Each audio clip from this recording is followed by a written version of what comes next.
ओम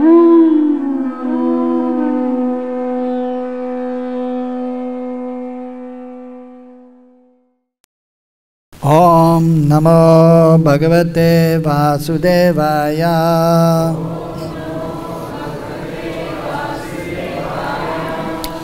ओम नमो भगवते वासुदेवाय।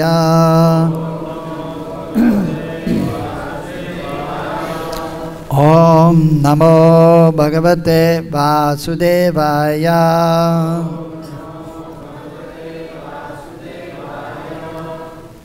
नारायणं नमस्कृत्य नरं चैव नरोत्तमं देवीं सरस्वतीं व्यासं ततो जयमुदीरयेत्। नास्तप्रियेष्वदेशो नित्यं भगवते सेवया भगवती उत्तमश्लोके भक्तिर्भवति नैष्टिकीम्। एते चंसा कला पुंसं कृष्णस्तु भगवान् स्वयं इन्द्रियार्व्याकुलं लोकं हृद्यन्ते युगे युगे। नाम संकीर्तनं यस्य सर्वपापा प्रणाशनं प्रणाम दुःखशमनस्तं नमामि हरिं परम्। निगमकल्पतरोर्गलितं फलं सुखमुखम् अमृतदिवसंयुतं पिबत भक्तं रासमालयं मुहुरो राशिकभुवि भावुकः। हम श्रीमद् भागवतम से पढ़ रहा है सप्तम स्कंध तृतीय अध्याय श्लोक संख्या 2 से 10, क्योंकि 2 से 8 तक कोई तात्पर्य नहीं है और इसके बाद 9वें और 10वें श्लोक के बाद तात्पर्य है। तो पहले मैं पढ़ रहा हूँ 2 श्लोक संख्या 2 से 8 तक संस्कृत एवं हिंदी। इसके बाद साथ ही साथ 9वें एवं 10वें श्लोक उच्चारण करेंगे।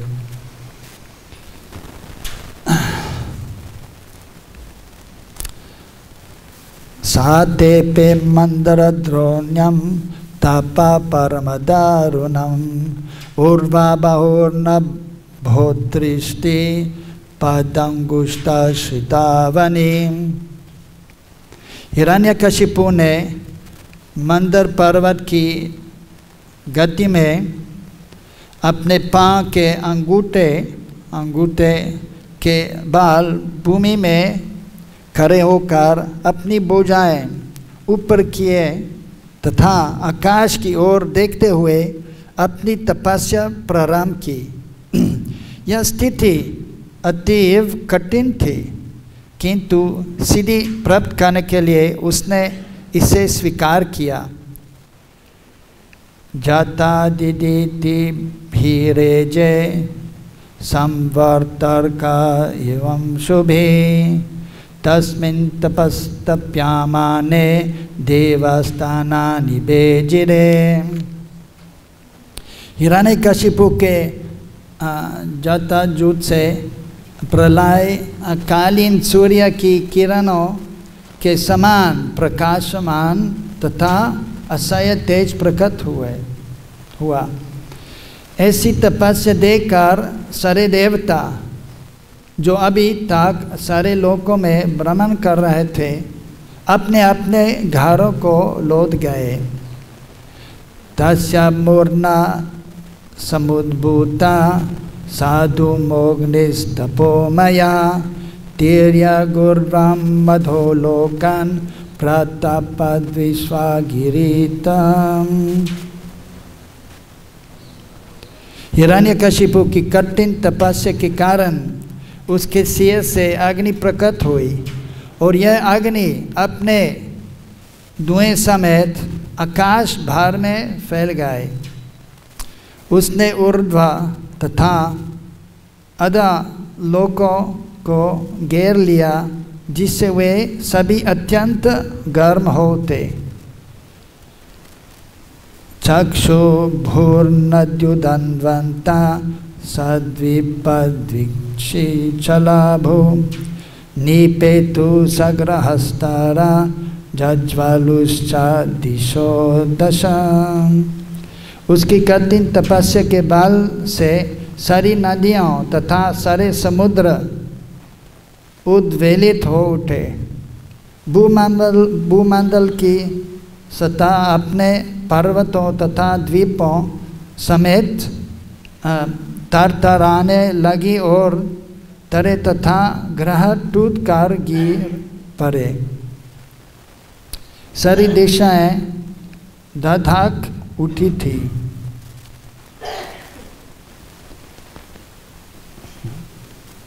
तेन तप्त दिवं त्यक्त्वा ब्रह्मलोकं ययुसुरा दात्रे विज्ञापयामासुर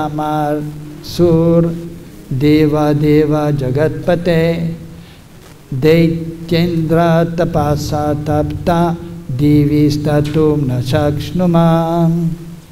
हिरण्यकशिपु की कठोर तपस्या से जुलाने तथा अत्यंत विचलित होने के कारण समस्त देवताओं ने अपने रहने के लोक छोड़ दिए और ब्रह्म के लोक को गए, जहाँ उन्होंने श्रेष्ठ को इस प्रकार सूचित किया। हे देवताओं के स्वामी, हे ब्रह्मांड के प्रभु, हिरण्यकशिपु की कठोर तपस्या से उसके सिर से निकलने वाली अग्नि के कारण हम लोग इतने उद्विग्न हैं कि हम अपने लोकों में रह नहीं सकते। अतएव हम आपके पास आया है। तस्य चोपशमं भूमिं विदेहि यदि मन्यसे लोकाना यवन्नक्ष्वन्ति बलिहरस्तवा विभो।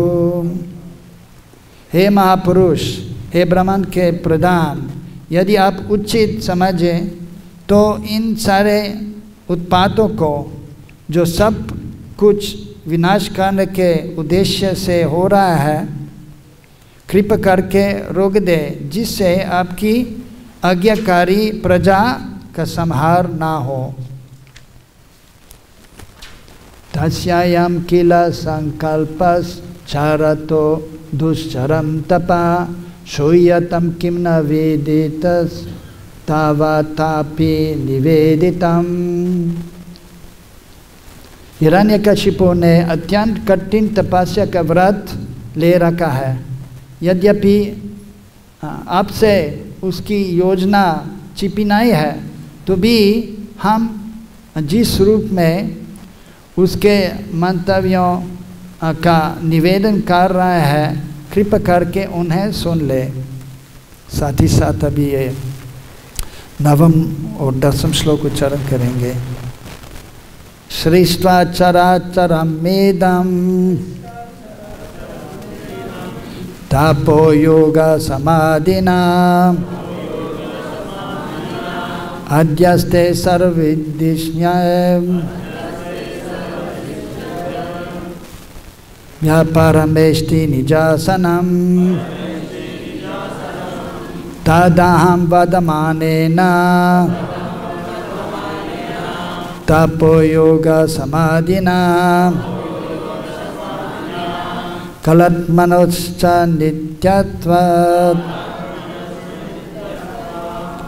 साधयिष्येत तत्मना। सृष्ट्वा सृजन करके, चर चल, अचरम तथा अचल, इदम या तपा तपस्या का, योग तथा योग शक्ति का, समाधिना समाधि के अभ्यास द्वारा, अध्यस्ते स्थित है, सर्वदिशनेभ्य स्वर्गलोक समेत समस्त लोकों की अपेक्षा परमेष्टि ब्रह्म जी ने निज आसनम अपना सिंहासन तत् अतएव अहम मैं वर्धमानेन वृद्धि के कारण तपस्या योग शक्ति समाधिना तथा समाधि से काल समय का आत्मनो तथा आत्मा का च तथा नित्यता से समायिष्य प्राप्त करेगा तथा इतना आत्मना मेरे अपने लिए। अनुवाद एवं तात्पर्य श्रील ऐसी भक्तिवेदांत स्वामी श्रील प्रभुपाद की अनुवाद। इस ब्रह्मांड में सर्वोच्च पुरुष ब्रह्म जी ने अपना उच्च पाद कठिन तपस्या योग शक्ति तथा समाधि द्वारा प्राप्त किया है। फलस्वरूप इस ब्रह्मांड की सृष्टि करने के बाद वे इसके सर्वाधिक पूज्य देवता बने हैं, पूज्य देवता बने हैं। चूँकि मैं शाश्वत हूँ और काल भी शाश्वत है, अतः मैं ऐसी ही तपस्या योग शक्ति तथा समाधि के लिए अनेक जन्म तक प्रयास करूँगा और वो स्थान ग्रहण करूँगा जो ब्रह्म जी ने प्राप्त किया है। तात्पर्य हिरण्यकशिपु का संकल्प ब्रह्म जी के पाद को पा लेने का था, लेकिन यह असंभव था क्योंकि ब्रह्म जी की आयु अत्यंत दीर्घ थी। जैसे कि भगवद गीता में पुष्टि की गई है, सहस्र युग पर्यंतम अर्हत ब्रह्मणो विदु। ब्रह्म का एक दिन 1000 युग के तुल्य है। ब्रह्म जी की आयु अत्यंत दीर्घ है।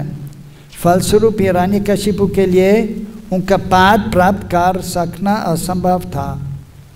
फिर भी उसका निर्णय था कि चूँकि आत्मा तथा काल दोनों शाश्वत है, अतएव यदि वो उस पाद को एक जीवन काल में नहीं प्राप्त कर सकता तो वो जन्म जन्मांतर तपस्या करता रहेगा, जिससे कभी ना कभी उसे वो पाद प्राप्त हो सके।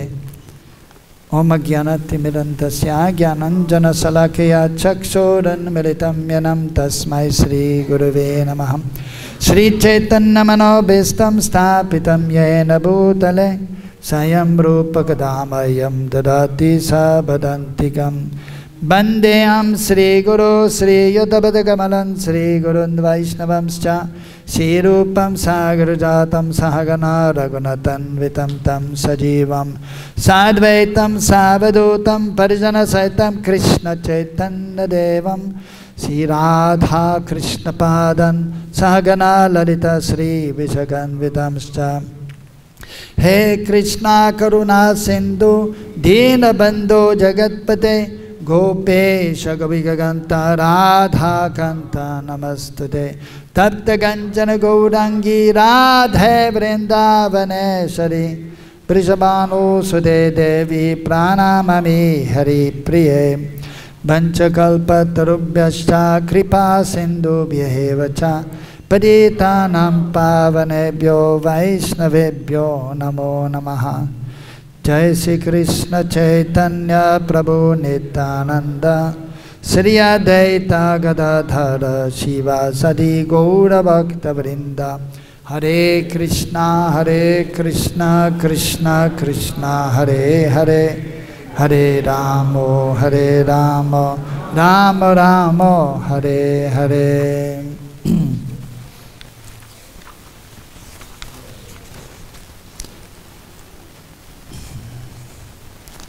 तो इस अध्याय में नारद मुनि महाराज युधिष्ठिर से कहते हैं और हिरण्यकशिपु की बारे में बताता है। अमर बनाने की प्रयास कर रहे थे। एक दृष्टि से ये तो स्वाभाविक है, क्योंकि आत्मा तो शाश्वत है, लेकिन इस भौतिक जगत में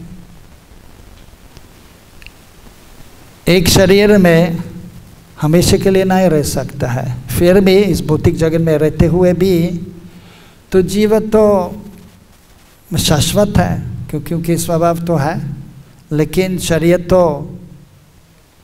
छोड़ना पड़ेगा कुछ समय के बाद। जैसे कलयुग में लगभग 100 वर्ष तक रह सकता है, प्रयास कर सकता है, लेकिन इससे ज़्यादा लगभग 10-20 साल भी और भी हो सकता है। और जो योगी जो है इससे भी ज़्यादा शायद देर 100 वर्ष तक रह सकता है, लेकिन इससे ज़्यादा नहीं। जिससे जब प्रभुपाद 1977 उनके मतलब उसी समय ये कुंभ मेला के समय आए थे इलाहाबाद प्रयाग में। ये महाकुंभ मेला के समय जो हर 144 साल में हो जाता है, 12 साल कुंभ मेला और 12 करके महाकुंभ मेला, उसी समय आए थे। उन्होंने अपने भक्त को बोले थे कि यहाँ कोई योगी है जो 500 वर्ष साल की उनकी उम्र है, तो योगी तो योग अभ्यास करते हुए इतना रह सकता है, लेकिन फिर भी शरीर तो छोड़ना है। और पूर्व जैसे द्वापर युग में 1000 वर्ष तक रह सकता है, इससे पहले त्रेता युग में 10,000 वर्ष तक, और सत्य युग में 1 लाख तक रह सकता है, लेकिन शरीर छोड़ना पड़ेगा। वैसे ही स्वर्ग लोक में या ब्रह्म जी के लोक में उनके बहुत लंबे आयु है, लेकिन एक दिन तो शरीर छोड़ना पड़ेगा। और ब्रह्म जी भी अपना शरीर छोड़ना ही है। लेकिन जो सत्य लोग जो वहाँ पर रहता है, और विशेष करके ब्रह्म जी जब भगवान को मानता है, तो शरीर छोड़ने के बाद प्रलय के बाद तो आध्यात्मिक जगह में प्रवेश कर सकता है। और जो क्या नगत्य में भी वे भी प्रवेश कर सकता है। लेकिन ऐसा ना है कि सब जो वहाँ पर जाता है इसके बाद आध्यात्मिक जगह में प्रवेश कर रहा है। तो योग्यता होना चाहिए, और तब हमेशा के लिए भगवान की सेवा में रहेंगे। एक बार वहाँ पर जाके तो बद अवस्था में कभी नहीं आ जाता है। तो हिरण्यकशिपु तपस्या की थी, अब बहुत कठिन तपस्या जो साधारण लोग नहीं कर सकता है। ये पूर्व लोक के समय है। पूर्व समय मतलब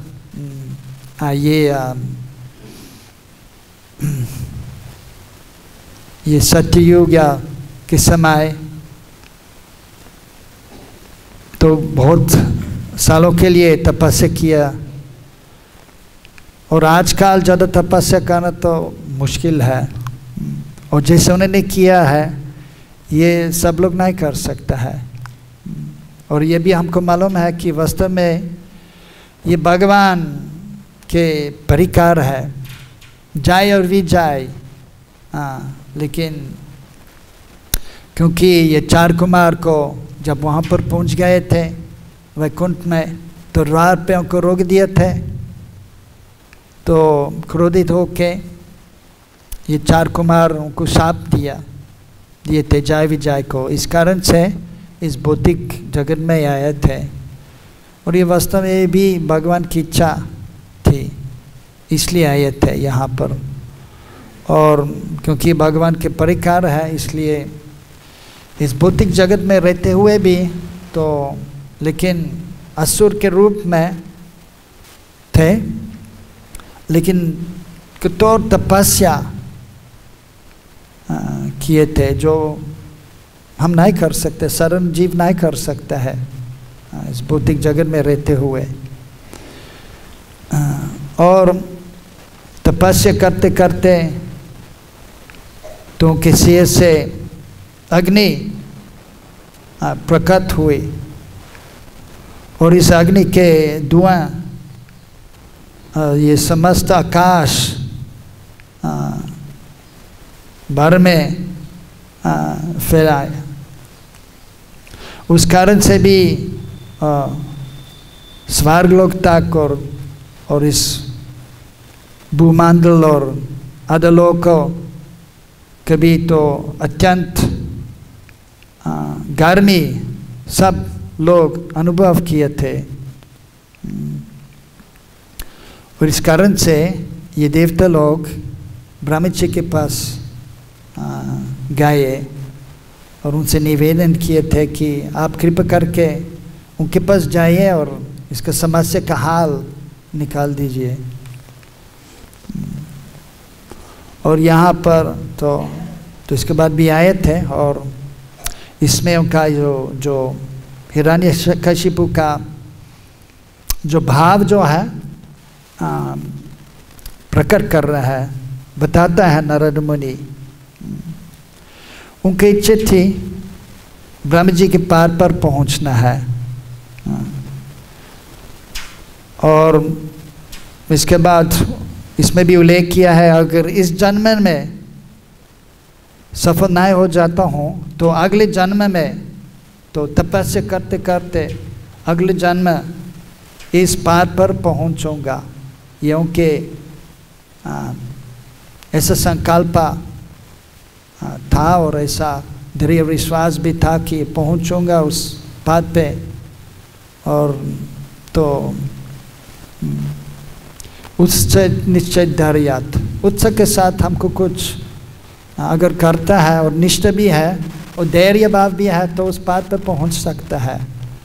लेकिन वास्तव में जो इच्छा जो थी ये तो भौतिक चीज़ के लिए है और पूरा उनके जो स्वभाव जो था ये तो आसुरिक स्वभाव था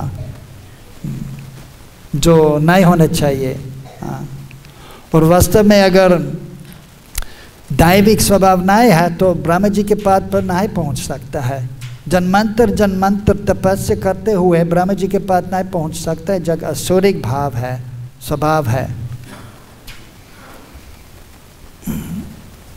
और दूसरे लोग में भी स्वर्ग लोग में भी जे विशेष करके आजकल वहाँ पर पहुँचना तो अत्यंत कठिन है। लेकिन पहले उनकी शक्ति उनके पास थी असुलोक के कि इस शरीर से भी वहाँ पर पहुँच सकते थे। योग शक्ति के माध्यम से अन्यथा संभव नहीं है, कृत्रिम रूप से वहाँ पर जाना संभव नहीं है। जैसे आजकल ज़्यादा नहीं लेकिन फिर भी बात चल रहा है कि और पहले भी तो प्रयास किए थे और घोषित भी किए थे, जैसे अमेरिका में 1907 क्या वहाँ पर पहुँच गया, चंद्रमा पे पहुँच गया है, दिखाई भी था टीवी, सब लोग मानते थे और वहाँ पर पहुँच गया है। लेकिन ये उनके चाल था, ये वैज्ञानिक लोग के कभी वहाँ पर पहुँच गए नहीं थे, संभव नहीं है। ये कृत्रिम रूप से तो वहाँ पर नहीं जा सकता है, लेकिन योग शक्ति के माध्यम से तपस्या करते हुए वहाँ पर पहुँच सकता है। और अगर ब्रह्मा जी की या चंद्रमा की सूर्य की उपासना कर रहा है कोई अच्छा तरह से साधना विधिवत पूर्वक करते हुए वहाँ पर जा सकता है। लेकिन ये भी दुर्लभ है वास्तव में, वहाँ पर पहुँचना है, लेकिन संभावना है। लेकिन ये वैदिक साहित्य के अनुसार पद्धति पालन के अनुसार तो वहाँ पर पहुँच सकता है। तो लेकिन असुर लोग के लिए तो वहाँ पर पहुँचना ब्रह्म लोक पे वहाँ पर संभव नहीं है। स्वर्ग लोक तक पहुँच सकता है, जहाँ पर इंद्रदेव रहते थे वहाँ पर भी पहुँच गए थे, लेकिन प्रमद जी के लोग पर नहीं पहुंच सकते थे।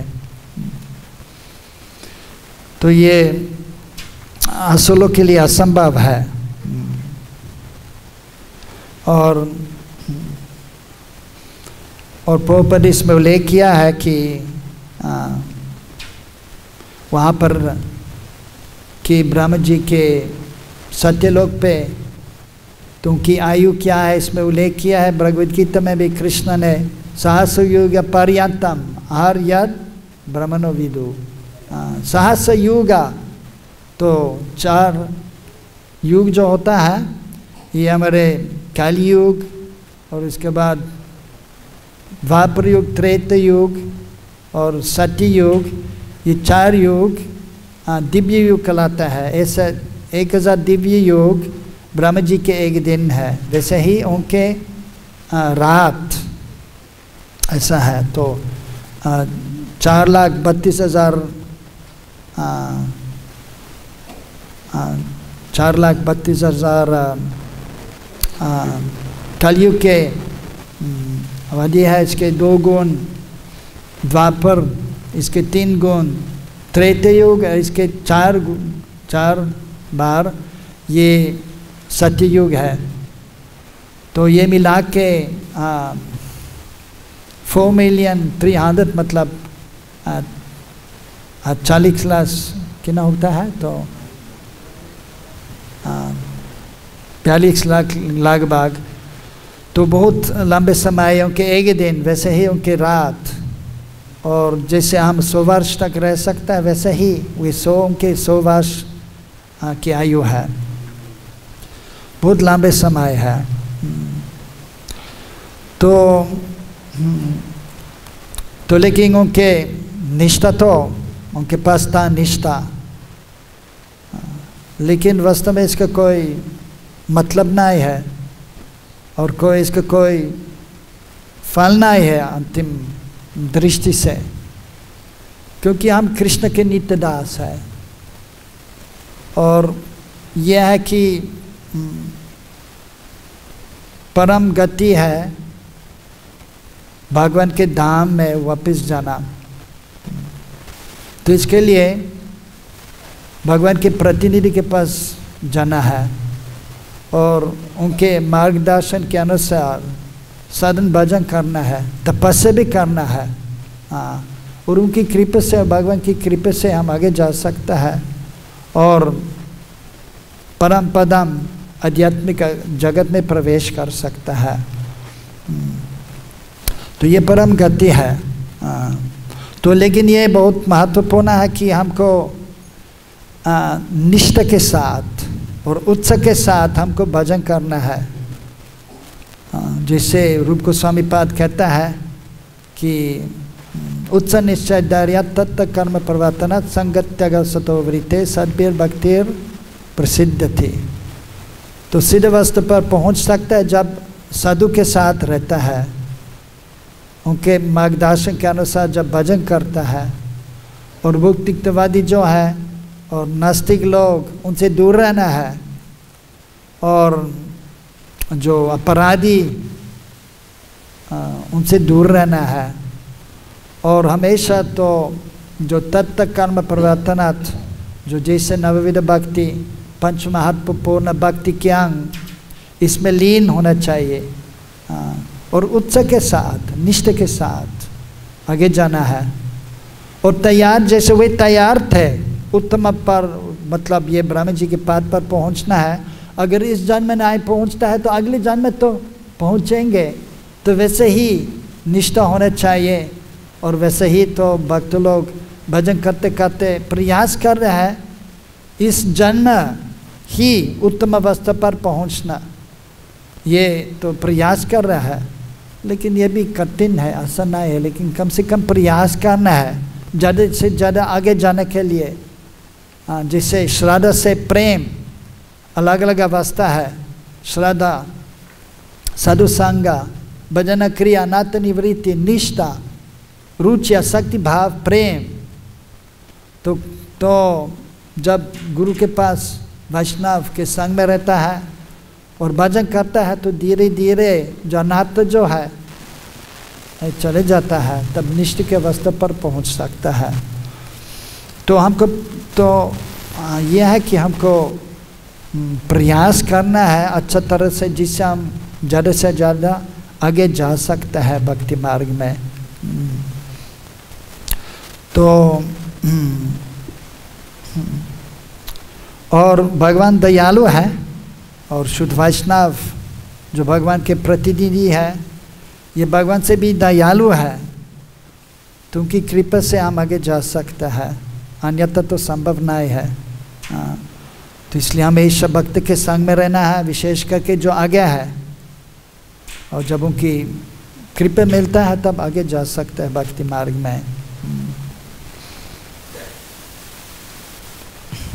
और अगर इस जन्म में उत्तम अवस्था पर नहीं पहुंचता है तो जैसे कृष्ण भी कहता है भगवद गीता में, जैसे असफल हो जाता है तो अगले जन्म ये वैष्णव के परिवार में जन्म ले सकता है, और ऐसे करते हुए और आगे जा सकते भक्ति मार्ग में। और भगवान सहयोग देता है जिससे हम और शुद्ध वैष्णव उनकी कृपा से तो आगे जा सकता है। तो आज तो माघ मास की अमावस्या, कृष्ण पक्ष के अंतिम दिन है अमावस्या, तो शुभ तिथि है। तो ये वास्तव में हर दिन जो भगवान के अंदर में है शुभ है, लेकिन फिर भी शास्त्र के अनुसार जैसे कार्तिक मास है और हर दिन शुभ है, लेकिन फिर भी माना जाता है, शास्त्र में उल्लेख किया है कि 3 शुभ तिथि है, एकादशी तिथि, अमावस्या तिथि एवं पूर्णिमा तिथि। इसलिए हम देख सकता है और देखता है कि उन 3 तिथियों में तेज ब्रिजवासी जो है, साधु लोग जो है, भक्त जो है, ये परिक्रमा करता है वृंदावन के या गोवर्धन के, वो ज़्यादा जप करता है, विशेष ठाकुर जी की पूजा कर रहा है। और तो ये जैसे अलग अलग मास है तो भगवान के नाम भी दिया गया है, जैसे कार्तिक मास दामोदर मास है, इसलिए सब हमेशा भक्त लोग के हर समय शुभ है। लेकिन फिर भी माना जाता है कि सबसे शुभ मास है ये कार्तिक मास। इसके भी विशेष मास है, इसके अलावा भी पुरुषोत्तम मास। और जो वैष्णव जो है कि जैसे पुरुषोत्तम मास और कार्तिक मास में ज़्यादा भजन करता है, ज़्यादा तपस्या करता है, जिससे वह आगे जल्दी आगे जा सकते भक्ति मार्ग में, क्योंकि तपस्या के बिना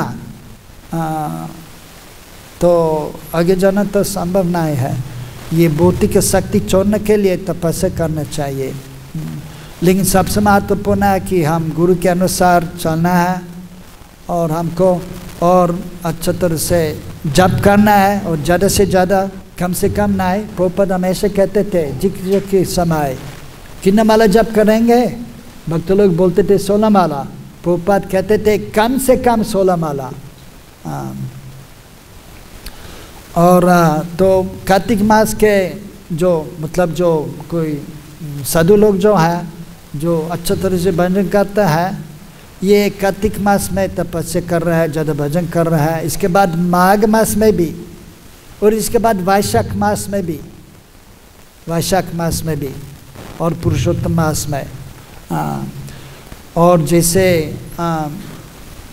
ये प्रयाग में हर 12 साल तो कुंभ मेला है, हर 6 साल अर्ध कुंभ मेला है, लेकिन हर साल वास्तव में ये माघ मास में माघ मेला है। ये प्रयाग में, अलग अलग जगह में भी है, सिर्फ प्रयाग में नहीं, दूसरी जगह पे भी। और आज उस समय अभी तो इस साल ये हरिद्वार में कुंभ मेला होगा, ये अप्रैल मास में, और वृंदावन में अभी इस महीने में शुरू होगा वसंत पंचमी से ये कुंभ मेला है। हरिद्वार से पहले ये वृंदावन में कुंभ मेला है। तो माघ मास शुभ मास है और शुभ तिथि है आज। और यह है कि जैसा हम इसके बारे में यहाँ पर पढ़ रहा है कि तो अंत के समय के बारे में तो सोचता है सब लोग, शरीर तो छोड़ना पड़ेगा हर लोग, हर व्यक्ति, देहधारी जीव। लेकिन ये एक प्रकार जैसे युधिष्ठिर महाराज भी कहते थे, जब यमराज के एक बार जो गुप्त रूप में थे, और ये प्रसिद्ध लीला भी है, भगवान के जब वनवास में थे और प्यास लगता था, ये पंचपांडव को पानी लेना था रसोई के लिए, द्रौपदी मांग तो उनके लिए ज़रूरत था, रसोई में चाहिए पानी, तो पांडव को भेज दिया उनके। तो वहाँ पर एक कुंड पे पहुँच गए थे, नकुल सहदेव, इसके बाद अर्जुन और भीम, और वहाँ पर आकाशिक वाणी बोले थे सावधान, अभी पानी मत पीना, प्यास लग रहा तो उसी समय। तो लेकिन ये शक्तिशाली थे सब ये पंच पांडव, उन्हें सोचे ये क्या है, ये इसका जो वाणी जो है, जो बोल रहा है, ये जो भी है, तो इसका परवाह करना जरूर ना है। पानी पी लिया और मर गया, क्योंकि ये जो गुप्त रूप में थे ये यमराज थे, तो सब मर गए ये। लेकिन ये कि जब युधिष्ठिर आए तो युधिष्ठिर सोचा ठीक है, यहाँ पर प्रश्न पूछना के लिए बोल रहा है, तो अलग अलग प्रश्न पूछे थे और जवाब दिए थे, सब प्रश्न के उत्तर दिए थे। एक प्रश्न भी था, सबसे अद्भुत क्या है इस भौतिक जगत में। उन्होंने बोला कि हम देखता है कि पिताजी माताजी ये तो स्वाभाविक है, मार जाता है, कभी कभी भाई और दोस्त भी मार जाते, कभी कभी बच्चे भी पहले मार जाता है, लेकिन फिर भी हम सोचता है कि हम तो नहीं मार जाएंगे, कम से कम आज ना आए, कल भी ना आए, कुछ देर के बाद, लेकिन कोई बात नहीं है। तो यह है, लेकिन फिर भी तो होना तो है। और वास्तव में हर क्षण एक मनुष्य के शरीर में जो होता है देहधारी जीव, तो हर क्षण एक जीव तो के मनुष्य के शरीर में तो मतलब उनका जन्म होता है, पैदा होता है बच्चा, और हर क्षण कोई मर जाता है। तो आज भी, आज की तिथि, आज तो हमारे एक भक्त, मतलब ये कोई विशेष बात नहीं, हमको मालूम है, और क्या करे, हो जाता है, होता है। लेकिन अगर कोई भक्त लोग का जन्म होता है या उनके देहांत होता है, तो इसके बारे में थोड़ा सा तो महसूस कर रहा है, जब परिवार के हैं या और कोई विशेष भक्त है। तो आज भी तो शुभ तिथि पे आज हमारे एक माता जी अपना शरीर छोड़ दिया है, जो बहुत सालों से यहाँ पर सेवा करती थी। तो प्रभुपाद की सेवा करती थी हमारी डीटी डिपार्टमेंट ने। प्रभुपाद के व्यासस्थान की सेवा जो होता है, जो सुबह के उनके वस्त्र बदलना है और सफाई करना है, ये एक माता जी है, सुभद्रा माता जी, लगभग मेरे ख्याल से 15 साल के लिए ये सेवा करती थी, बहुत अच्छा तरह सेवा करती थी। लेकिन अभी तो कम से कम आधा साल से पहले उनके, क्योंकि वृद्धावस्था पहुंच गए थे दोनों, उनके पति देव और वे, तो वृद्धावस्था में थे 80 साल से ऊपर। तो पहले प्रभु जी चले गया लगभग 1.5 महीने से पहले, और ये भी स्वाभाविक है जब प्रभु जी चले जाता है पति और स्त्री भी, तो उनके लिए क्या कारण है, रहने के लिए है। तो उस आज सुबह शुभ तिथि पे आज के अपना शरीर भी छोड़ दिया है। तो बहुत अच्छा तरह सेवा करते थे ये दोनों, अद्वैत प्रभु और सुभद्रा माता जी, कम से लगभग 15 साल के लिए अच्छा तरह से। लेकिन 6 महीने से पहले वृद्धावस्था में तो पहुंच गए, तो सेवा छोड़ दिया, दूसरे को सौंप दिए थे, और 1.5 महीने से पहले प्रभु जी अपना शरीर छोड़ दिया है, और आज तो सुभद्रा माता जी अपना शरीर छोड़ दिया है। सुभद्रा माता जी की तो भगवान से प्रार्थना कर रहा है जिससे वे जल्दी गोलोक धाम में प्रवेश कर सकते हैं। जो हरे कृष्णा कृष्णा कृष्णा हरे हरे, हरे राम राम राम हरे हरे। अभी 2 मिनट के लिए और एक महापुरुष के बारे में कुछ बताना चाहता हूँ, जो बहुत सेवा किया है प्रभुपाद के लिए भी और पूरे विश्व के लिए।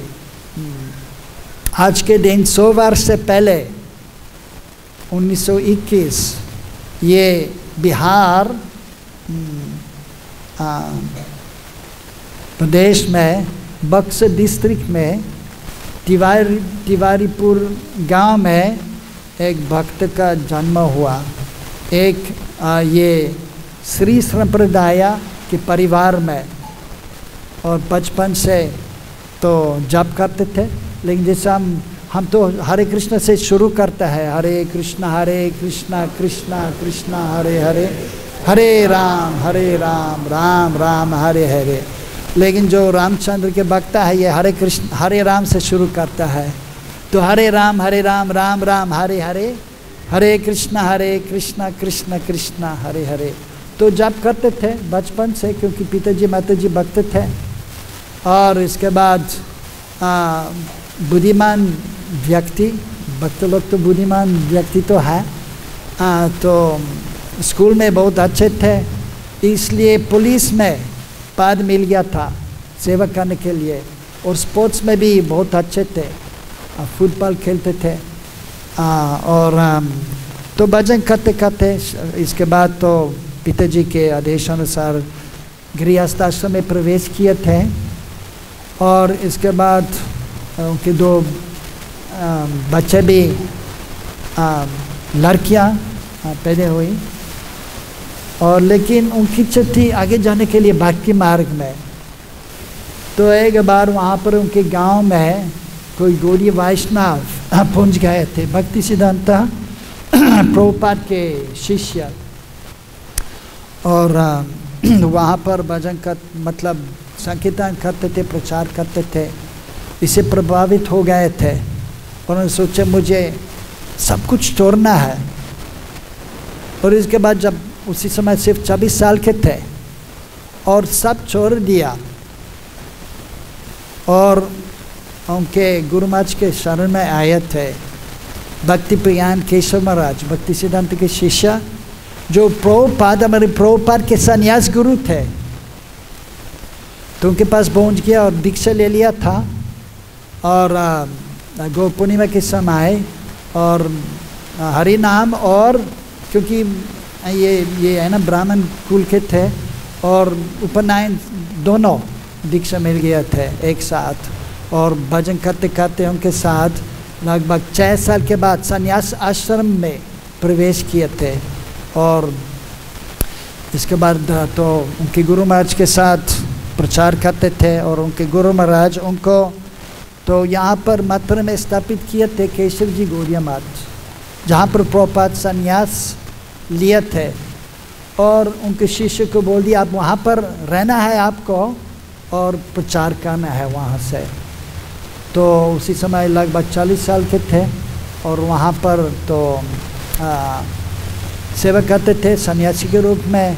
और इसके बाद तो प्रचार करते करते जब प्रभुपाद वहाँ पर भी तो गए थे और संन्यास लिए थे, उसी समय हरे कृष्णा उनके संन्यास गुरु तो भक्ति प्रयाण केशव महाराज तो प्रवचन करते करते और उसके बाद प्रभुपाद को भी बोल दिए थे आप कुछ बोल दीजिए, और अंग्रेजी भाषा में बोले थे तो उनके क्या विचार है। और उसी समय शिव उनके संन्यास गुरु और एक बाबा जी थे अकिंचन दास बाबा जी महाराज, ये भी प्रसिद्ध सिद्ध महापुरुष थे भक्ति सिद्धांत के शिष्य। और ये उनके शिष्य भक्ति वेदांत नारायण महाराज, ये सब ये 3 लोग अंग्रेजी भाषा समझ सकते थे। तो उसी समय जो यज्ञ अनुष्ठान जो होता है सब तैयार उन्होंने किए थे भक्ति वेदांत नारायण महाराज, और जो उसी समय सन्यासी थे, और दंड भी बनाया प्रभुपाद के लिए। और जब प्रभुपाद पश्चिम प्रदेश में गए न्यूयॉर्क में थे तो बहुत बार नारायण महाराज से पूछे कुछ सामान के लिए, जैसे मृदंगा, करताल।